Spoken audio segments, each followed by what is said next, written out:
আসসালামু আলাইকুম। আজ ৮ মে ২০২৪ শুরু করছি চেঞ্জ টিভি প্রতিদিনের গল্প অনুষ্ঠান। দর্শক, আপনাদের সঙ্গে রয়েছি আমি জহিরুল ইসলাম টুটুল। প্রিয় দর্শক, শুরুতেই জানাচ্ছি শিরোনাম। ব্যারিস্টার সুমনের সঙ্গে জাতীয় পার্টির মহাসচিবের বাগযুদ্ধ। ভারতের গুলিতে নিহত হল বাংলাদেশি ২ যুবক। মার্কিন অস্ত্র এখন ইরানের কবজায়। এবার বিস্তারিত। সংসদ সদস্যরা বেতন ও সরকারি বরাদ্দ কত পান তা সামাজিক যোগাযোগ মাধ্যমে প্রকাশ করায় জাতীয় সংসদের স্বতন্ত্র সংসদ সদস্য ব্যারিস্টার সৈয়দ সাইয়েদুল হক সুমনের বিরুদ্ধে স্পিকারের কাছে নালিশ দেন বিরোধী দলীয় চিফ হুইপ মুজিবুল হক চুন্নু। পরদিনই তার কঠোর সমালোচনা করে ব্যারিস্টার সৈয়দ সাইয়েদুল হক সুমন বলেছেন, চুন্নু স্বৈরাচারের দোসর, তার মুখে সমালোচনা মানায় না। তিনি বলেন, এমপিরা কত বরাদ্দ পান তা জনগণের জানার অধিকার আছে, আমি সেটা প্রকাশ করেছি, এতে চুন্নু সাহেবের সমস্যা কোথায়? বুধবার জাতীয় সংসদে মুজিবুল হক চুন্নুর বক্তব্যের জবাবে সুপ্রিম কোর্ট প্রাঙ্গণে সাংবাদিকদের এসব কথা বলেন ব্যারিস্টার সুমন। ব্যারিস্টার সুমন বলেন, জাতীয় সংসদে চুন্নুর অবস্থান পরিষ্কার নয়। তিনি দাবি করেন, বিরোধী দল কিন্তু থাকেন সরকারি দলের ভেতরে। এখন এসেছেন স্বতন্ত্র সংসদ সদস্যদের মুখ বন্ধ করতে। এ সময় সুমন স্পষ্ট জানিয়ে দেন, সংসদ সদস্য হিসেবে বরাদ্দ পাওয়ার বিষয়ে তিনি ফেসবুকে প্রকাশ করে যাবেন। এর আগে গতকাল সংসদে সংসদ সদস্য সৈয়দ সাইদুল হক সুমনকে ইঙ্গিত করে বিরোধী দলীয় চিফ হুইপ মুজিবুল হক চুন্নু জাতীয় সংসদে বলেছেন, আমাদের একজন সংসদ সদস্য, নামটা বলতে চাই না, তিনি নতুন নির্বাচিত হয়েছেন। তিনি ফেসবুকে যে বক্তব্য দিয়েছেন তাতে আমরা সবাই ভুক্তভোগী। মঙ্গলবার জাতীয় সংসদে অনির্ধারিত আলোচনায় অংশ নিয়ে মুজিবুল হক একথা বলেন। চুন্নু বলেন, তিনি বলেছেন যে এমপিরা কত টাকা বেতন পান তারা তো বলে না, গোপন করে। সুমন বলেছেন ১,৭২,০০০ টাকা বেতন পেয়েছেন। আমরা কত টাকা বেতন পাই তা লুকানোর কিছু নেই, ওয়েবসাইটে গেলে পাওয়া যাবে। চুন্নু আরো বলেন, ৩ মাসের মধ্যে ২৮ কোটি টাকা বরাদ্দ পেয়েছি। সেটা কিভাবে পেলেন? ৩ কোটি টাকা গমের জন্য আর বাকি ২৫ কোটি টাকা পেয়েছেন রাস্তার জন্য। স্পিকারকে উদ্দেশ্য করে চুন্নু বলেন, এই ২৮ কোটি টাকা কি আমি পেয়েছি, আপনি পেয়েছেন, প্রধানমন্ত্রী পেয়েছেন? এরই মধ্যে ফেসবুকে দেখে আমাকে অনেকেই বলছেন ২৮ কোটি টাকা পেয়েছেন, এই টাকা কই? তিনি বলেছেন ২৫ কোটি টাকা পেয়েছেন, কিন্তু আমরা তো পাইনি। স্থানীয় সরকারের মাধ্যমে ৫ বছরে ২০ কোটি টাকা এমপিদের বরাদ্দ দেওয়ার কথা উল্লেখ করে চুন্নু বলেন, এবার বলেছেন ৫ বছরের জন্য ২৫ কোটি টাকার প্রকল্পের নাম দেওয়ার জন্য। আগামী ৫ বছরের জন্য কয়টা প্রকল্প করব তার নাম দিয়েছি আমরা। টাকার সঙ্গে তো আমার কোনো সম্পর্ক নেই। স্থানীয় সরকার বিভাগ জরিপ করে টেন্ডার করে, তারপর বাস্তবায়ন করে। কিন্তু সংসদ সদস্য বলছেন আমরা ২৫ কোটি টাকা বরাদ্দ পেয়েছি। শুধু তাই না, তিনি আরো বলেছেন, এমপি হলে যদি এত লাভ হয় তাহলে আরো আগে এমপি হতাম। স্পিকারের উদ্দেশ্যে তিনি বলেন, আপনি এই সংসদের অভিভাবক। আমাদের কোনো সদস্য যদি এমন কোনো কথা বলেন যে কথায় প্রধানমন্ত্রী, স্পিকার সহ ৩৪৯ জন এমপি সম্পর্কে ভুল বার্তা যাবে। চুন্নু বলেন, সুমনের সস্তা জনপ্রিয়তা অর্জন করার জন্য যদি এ ধরনের কথায় ভুল বার্তা যায়, বিষয়টি আপনি দেখতে পারেন। আমরা এখানে অনেক কথা বলবো, বিতর্ক করব, এমন কথা বলবার অধিকার নেই যাতে ৩৪৯ এমপির ইজ্জত যাবে, তাদের সম্পর্কে মানুষের কাছে ভুল বার্তা যাবে। তাই অভিভাবক হিসেবে ওই সংসদ সদস্যকে ডেকে তাকে কি করবেন, ব্যবস্থা নেবেন বলে স্পিকারের কাছে প্রশ্ন রাখেন মুজিবুল হক চুন্নু। পঞ্চগড়ের তেঁতুলিয়া সীমান্তে ভারতীয় সীমান্তরক্ষী বাহিনী বিএসএফ এর গুলিতে ২ যুবক নিহত হয়েছেন। মঙ্গলবার রাতে রণচণ্ডী বিজিবি ক্যাম্পের আওতাধীন সীমান্তের ৪৪৭ পিলার এলাকায় এই ঘটনা ঘটে। নিহত জলিল উপজেলার সদর ইউনিয়নের মাগুরা গ্রামের জুনু মিয়ার ছেলে ও ইয়াসিন আলী তিরইনহাট ইউনিয়নের ব্রহ্মতুল গ্রামের কেতাব আলীর ছেলে। পঞ্চগড় ১৮ বিজিবি ব্যাটালিয়নের অধিনায়ক লেফটেন্যান্ট কর্নেল জুবাইদ হাসান বিষয়টি নিশ্চিত করেছেন। স্থানীয় পুলিশ ও বিজিবি জানায়, মঙ্গলবার সকালে তেঁতুলিয়ার উপজেলার রণচণ্ডী বিজিবি ক্যাম্পের দরগাসিং সীমান্ত এলাকায় ওই ২ যুবকের মরদেহ পড়ে থাকতে দেখে স্থানীয়রা। পরে তারা বিজিবি ও পুলিশকে খবর দেয়। এর মাঝে ভারতীয় বিএসএফ ওই যুবকদের মরদেহ ভারতে নিয়ে চলে যায়। নিহতরা অবৈধভাবে গরু আনতে তারকাটা কেটে ভারতে প্রবেশের চেষ্টা করছিল বলে জানা যায়। তেঁতুলিয়া মডেল থানা পুলিশের ভারপ্রাপ্ত কর্মকর্তা সুজয় কুমার বলেন, নিহত ২ জনের পরিবার ও প্রতিবেশীদের কাছ থেকে জানতে পেরেছি তারা ভারত থেকে অবৈধভাবে গরু আনতে গেলে বিএসএফ গুলি করে হত্যা করে তাদের মরদেহ ভারতে নিয়ে যায়। লেফটেন্যান্ট কর্নেল জুবাইদ হাসান বলেন, নিহতদের পরিবারের পক্ষ থেকে এখন পর্যন্ত কোনো অভিযোগ পাইনি, বিষয়টি আমরা দেখছি। এবার দেশের বাইরের খবর। মধ্যপ্রাচ্যের অন্যতম শক্তিশালী দেশ ইরানকে কোনোভাবেই মাথা তুলে দাঁড়াতে দিতে চায় না পশ্চিমারা। এজন্য তারা দেশটির বিরুদ্ধে অর্থনৈতিক, সামরিক সহ বিভিন্ন ধরনের নিষেধাজ্ঞার জাল বিছিয়ে রেখেছে। কিন্তু তেহরান এসব নিষেধাজ্ঞা মুহূর্তেই ব্যর্থ করে দিচ্ছে। ইরানকে নিশ্চিন্তে রেখেছে তাদের বিজ্ঞানীরা। দেশটির ইসলামী বিপ্লবী গার্ড বাহিনী বা IRGCর বিজ্ঞানীদের সাহায্যে অস্ত্র শিল্পের বিশাল এক বাজার তৈরি করেছে তেহরান। ইরানি বিজ্ঞানীদের কদর আরেক জায়গায়। বিদেশি অস্ত্রের কপি করে অর্থাৎ রিভার্স ইঞ্জিনিয়ারিং করে মুহূর্তেই নতুন অস্ত্র তৈরি করতে পারেন তারা। এক্ষেত্রে ইরানি বিজ্ঞানীদের ধারে কাছেও নেই কোনো দেশ। রিভার্স ইঞ্জিনিয়ারিং এর জন্য তেহরানকে চরম ভয় পায় যুক্তরাষ্ট্র, ফ্রান্স, ব্রিটেন সহ অন্যান্য পশ্চিমা দেশগুলো। গত বছর রিভার্স ইঞ্জিনিয়ারিং করে সাদিদ 365 তৈরি করেছে ইরান। সাদিদ ইরানের একটি অ্যান্টি ট্যাঙ্ক গাইডেড ক্ষেপণাস্ত্র। এই অস্ত্রটি মূলত যুক্তরাষ্ট্রের রেথিয়ন এবং লকহিড মার্টিনের anti tank guided missile system থেকে বিপরীত প্রকৌশলের মাধ্যমে তৈরি করা হয়েছে।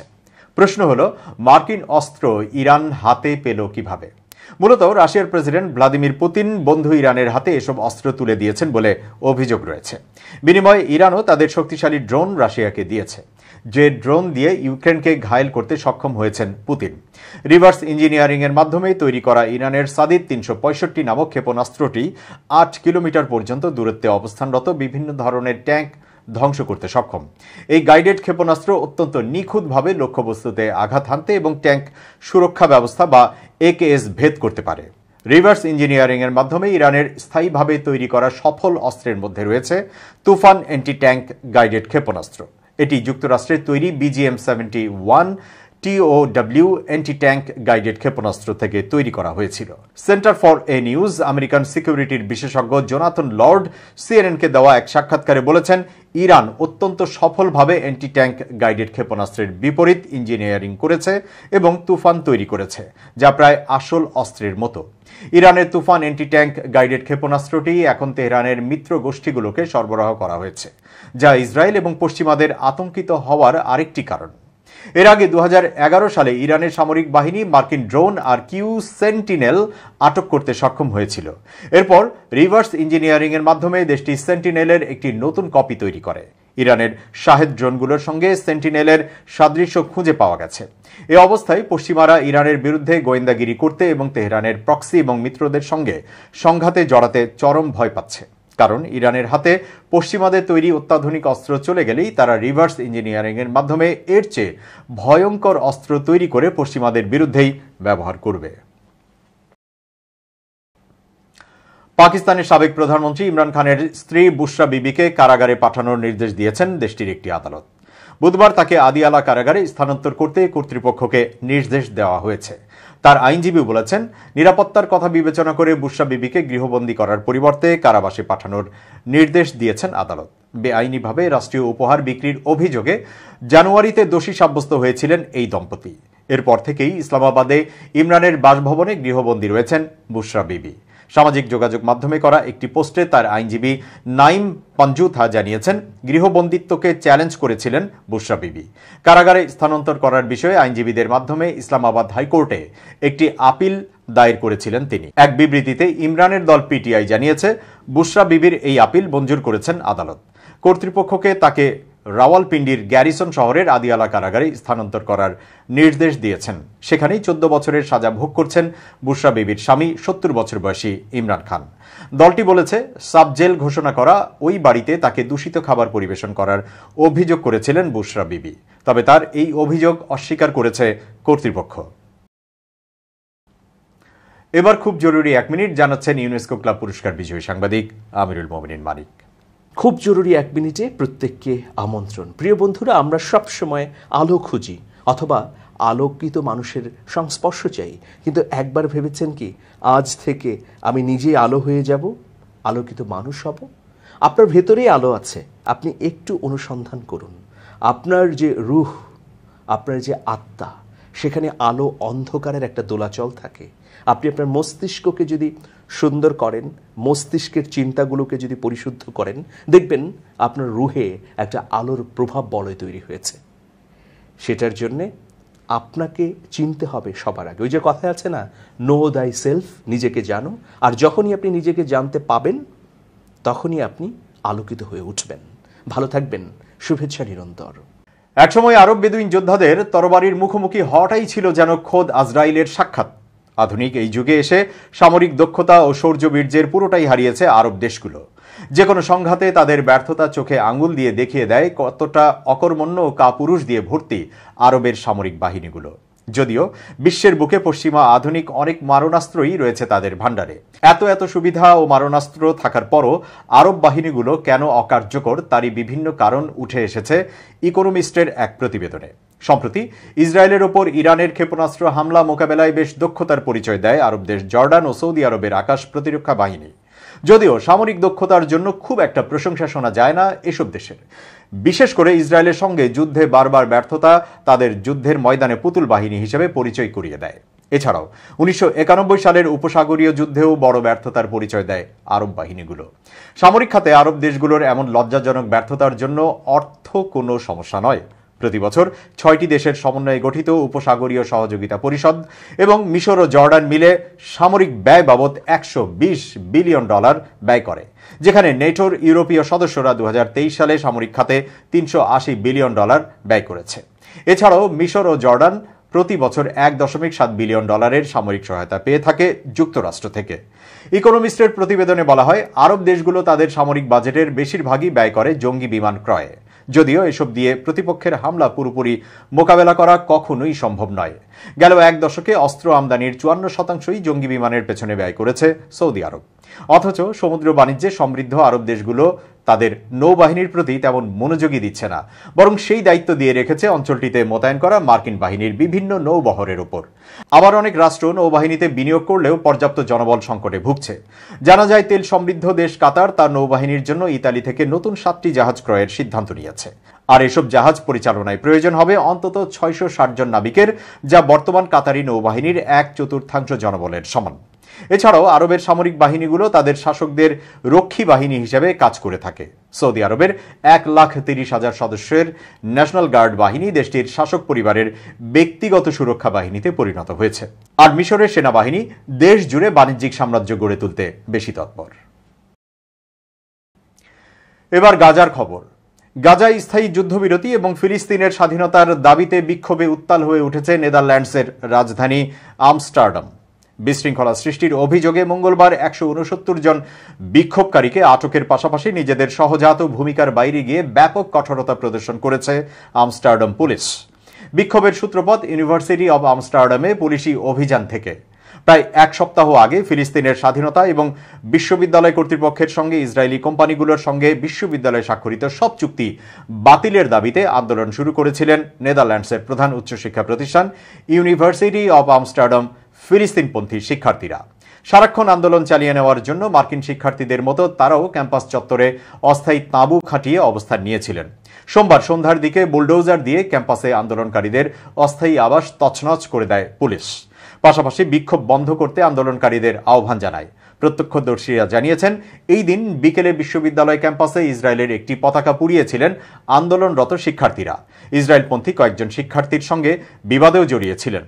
তারপর সন্ধ্যার দিকেই বিশ্ববিদ্যালয়ে অভিযানে নামে পুলিশ। তবে এই অভিযানে কাউকে গ্রেপ্তার করা হয়নি। অভিযানের পর বিশ্ববিদ্যালয় প্রশাসন থেকে দেওয়া এক বিবৃতিতে বলা হয়েছে, ইউনিভার্সিটি অব আমস্টারডাম সবসময় শান্তিপূর্ণ আন্দোলনের পক্ষে, কিন্তু আন্দোলনের নামে সহিংসতা সমর্থনযোগ্য নয়।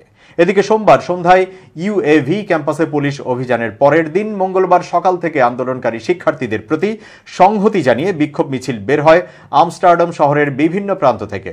শত শত মানুষ এসব মিছিলে যোগ দেন।